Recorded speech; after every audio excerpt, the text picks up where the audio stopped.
Procurement ठीक भाव चलती कटनी चटनी बहुत माने जगार जो शुणा जा मिछ कथा कटनी चटनी भी आदौ हो नहीं आउ कृषक विशेषकर बहुत खुशी अच्छा कारण डायरेक्ट बेनिफिटेड स्कीम रे पैसा पाईगले से खाता को सब पैसा पड़ जाऊँगी रेगुलाली 30टा जिले में ठीक भाव में प्रोक्योरमेंट चली गाँ भाँ कौटी जदि प्रोब्लेम हो इमिडिएट आम सल्व करुँ आ 2-4टा मंडी खोलवा बाकी अच्छी डेट अनुजाई है डेट हो गले आपे सी भी खोली कार्यानुष्ठान निया जाऊँगी ऑलरेडी आम जो मैंने भी कटनी छटनी कर विरुद्ध दृढ़ कार्यानुष्ठान ना कहला निया जाऊँगी।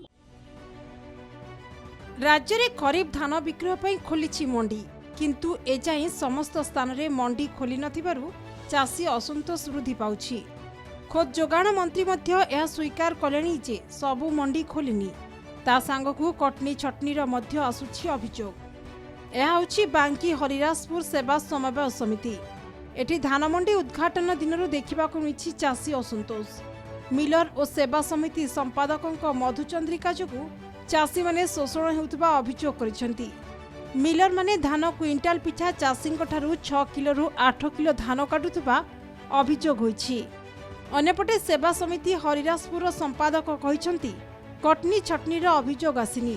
सेहीपरि घोलपुर सेवा समन्वय समितिर निजस्व जागा नथिबा जोगु रास्ता उपरे धान मंडी चली जेउथिपाई नाई नथिबार असुविधार सम्मुखीन हेउछंती चाषी।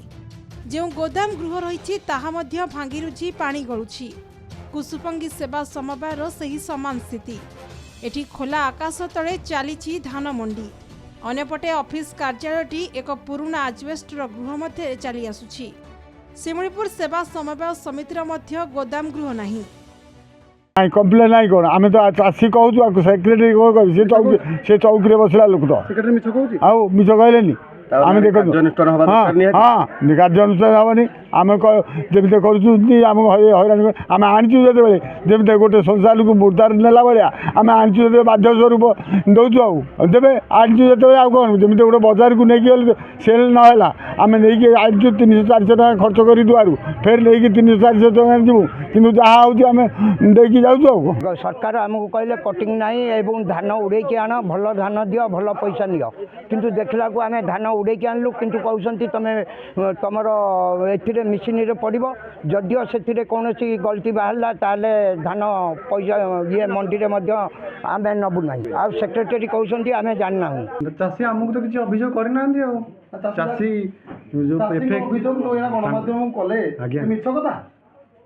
पारे कौन आमको कौन से अभियोग करना कटनी छटनी कथा मिछ आमको तो अभियोग आसनी पर्यंत आमको कौन चाषी पर्यंत अभियोग करना एफएक्यू अनुसार आमर धान उठू द्वारा वर्षा वर्षी दिन में लोक मैंने हईराण धान गोटे जगह ना भी आम ये कर गोदाम घर भी ठीक ना जहाँफल समस्या बहुत उपजे दाबी कर नुआ सरकार जदि किसी करते सोसाइटी घर को नूतन भाव किसी गढ़ी तोड़ते आम किसी सुविधा करते आम लाभ सब जिन पर ध्यान दे दृष्टि देले आम बहुत खुशी हूँ ना अन्न सब जिन सुविधा अच्छी कौन असुविधा ना किंतु घरटी हम एवं निरापद घरटी हम जमी धान मंडी रही धान रही आम चाषी मैंने ठिया पारू कि धान सुरक्षित रही पार निश्चित भाव में आम बांकी बैंक सेक्रेटरी सभापति एवं एआर महोदय कहूँ अनुरोध करूँ गोदाम गृह गोटे जोगाईदेले आम निश्चित भाव में समिति पक्षर व्यापक सुविधा पाइपर। अपरपक्षे धान संग्रह रे विलंब नहीं शेरपुर छक निकट रे भद्रक चांदवाली रास्ता अवरोध करथिले चाषी। टोकन पाइथिले मध्य एजाएं सरकारी मंडी खोली नथिबा अभियोग करिसंती। बाध्य हुई दलाल हाथ में साग माछ दर रे बिक्री करुवा चाषी कहिसंती। भद्रक जिले में चलित मास 5 तारिख जोगाण विभाग पक्षरु धान मंडीर शुभारंभ करा जाइथिले मध्य एजाएं समस्त मंडी खोली नथिबा जोगु चाषी सरकारी मंडी रे धान बिक्री करि न पारि अभावी बिक्रीर सम्मुखीन होछि। एटा होछि एमाने किछि पारिबे नाही किंतु आबुरी खाली रखिसंती एमान कोनोसी औकात नाही एमान किछि करि पारिबे नाही जहा जोगाण मंत्री कहउछंती ता होछि उल्टा होछि। तेणु करी आमे से जोगाण मंत्री को आमे जणे देउछु जदि आम कथा जदि न बुझंती आगामी दिन पूरा रास्ता रोक हबो दरकार पले विधानसभा भी घेराव करिमो चाषी भाई माने सेतिरा विधानसभा स्टैंडिंग कमिटी आस्थिले स्टैंडिंग कमिटी कि आमे गुटे दरखास्त जोटा जिलापाल को देइथिनु से कॉपी आम देइथुलु आमर भंडारी पुकुरी विधायक को से बाबद जिलापाल को जनईले मुझे ठीक शीघ्र यार तत्वावधान नौची अद्यावधि से नेले ना कि चाषी हताश जेहेतु आम आज लेखिक देइथिनु बसिया स्ट्राइक करने बाध्य होगी आम चाषी चाषी मु भी जड़े निजे चाषी धान बिक्री कर न पार आम सब बसचु आज सेहीपरि वासुदेवपुर ब्लॉक एड़ताल समवाय समिति सम्मुख में धानर कटनी छटनी को विरोध करी अखिल भारत कृषक सभा पक्षर गणधारणा दि जाइछि। शताधिक चाषी धारणा सामिल होइछन्ति।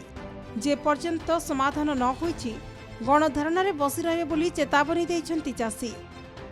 मोटामोटी भाव में आम कहूँ जिला खाउकी जोगाण विभाग आसतु तहसिलदार कलेक्टर आसतु चाषी धान आम ये पड़ी रही तार मान निर्धारण करूँ से धान बिना कटनले नियंतु। आज आम धानार बसीचु कि कालिकी आम धानार बसबू नहीं।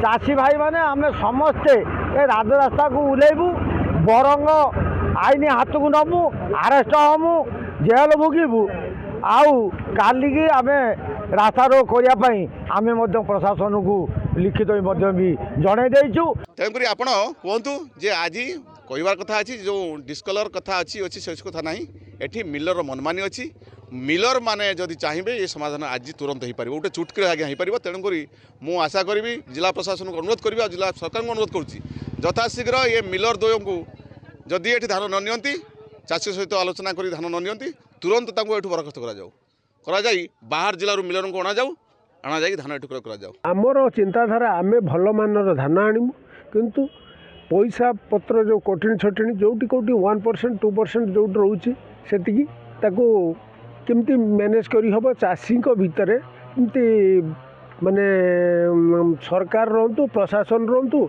आ मिल वाला समस्त चाषी रहतु समस्त उपस्थित कथबार्ता हो एमती नुचा छपा डरुच कौन पाई। गोटेपटे मंडी खोलिबारे विलंब सांगकु धान मंडी रे कटनी छटनी अभियोग होइछि। अन्यपटे भित्तिभूमि अभाव जोगु खोला आकाश तले चली धान मंडी। चाषी स्वार्थ को दृष्टि रखी सरकार की ठोस पदक्षेप नेउछंती एबे देखिबाकु बाकी रहिला। भद्रकरू शांतनु पंडा वासुदेवपुर देवाशीष महांती बांकीरू मनोज दलईंको रिपोर्ट नक्षत्र न्यूज।